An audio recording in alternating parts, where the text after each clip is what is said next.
Friends, listen, if Israel gets their way, they're pushing us to world war. Look, I was not a fan of Barack Obama and John Kerry, but I will give them credit for one thing.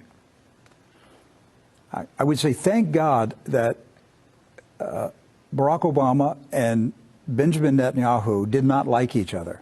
Thank God that they did not get along. Right. Because Mr. Netanyahu wanted Barack Obama to start the war with Iran. For 8 years, he tried to get the war, and Barack Obama wouldn't do it.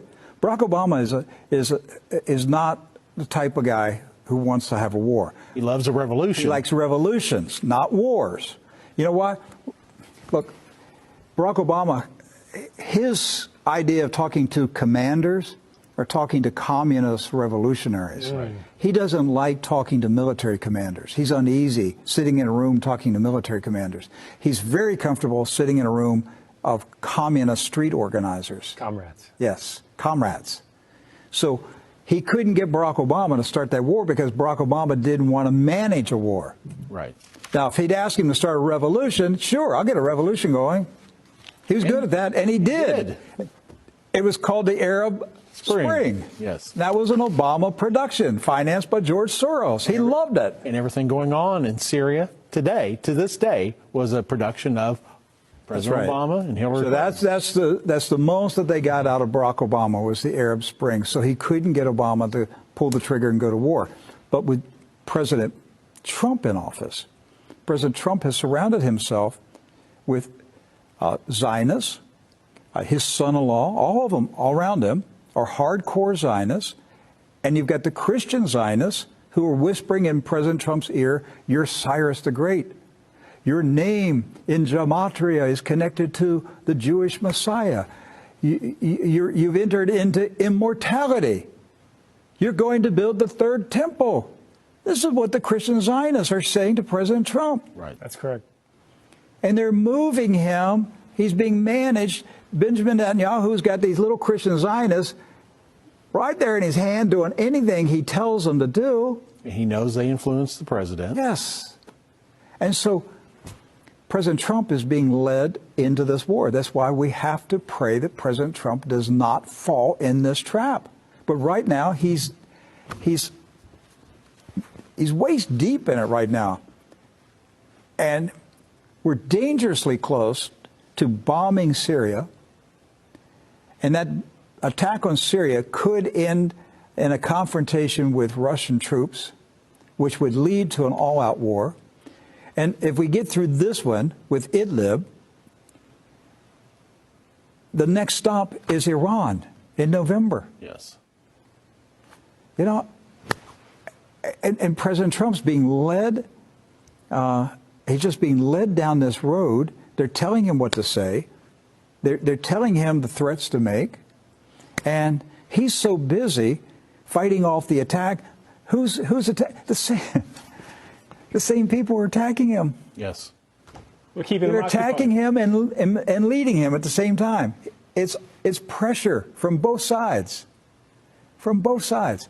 On the outside, they're saying, Donald Trump, you're a Russian stooge. You're a puppet for the Russians. And on the inside, he's being told, "You're Cyrus. You're Cyrus, and you got to attack, even if it means attacking the Russians, because you're Cyrus." It's the same group of people whispering in each ear.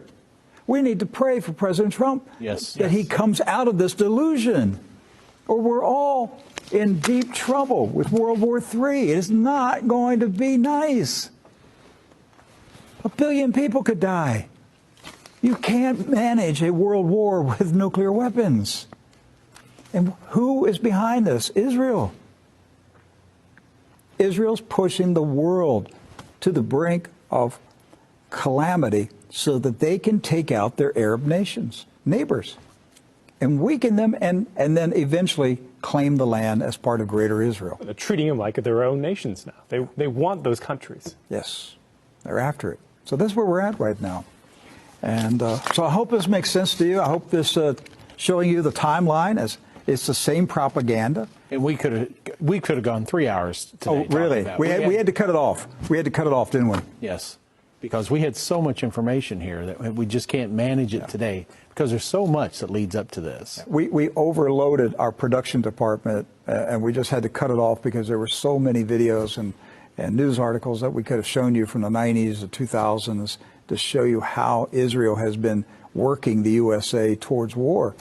It's overwhelming. And for me, I've been sitting at this seat for 20 years, and I've watched this happen, and it's the same story over and over and over. The same characters. Same characters. Benjamin Netanyahu, propaganda meister. That is his job, propaganda. And they're building a Zionist empire. And you know, all I can say, folks, is pray. Pray that President Trump does not go down this road. Listen, Barack Obama didn't do it. They did get George W. Bush to do it. They couldn't get Bill Clinton to do it, but they did get George Herbert Walker Bush to do it halfway. Hadn't made that connection to just now, but you're right. Yeah. You know, so let's pray that they don't succeed with Donald Trump. Yes. Wouldn't it be great if peace broke out instead of war? They don't want peace. They do not want peace. They do not want peace with the Palestinians. They don't want peace with their Arab neighbors. They don't want peace. They want their land. That's what this is about.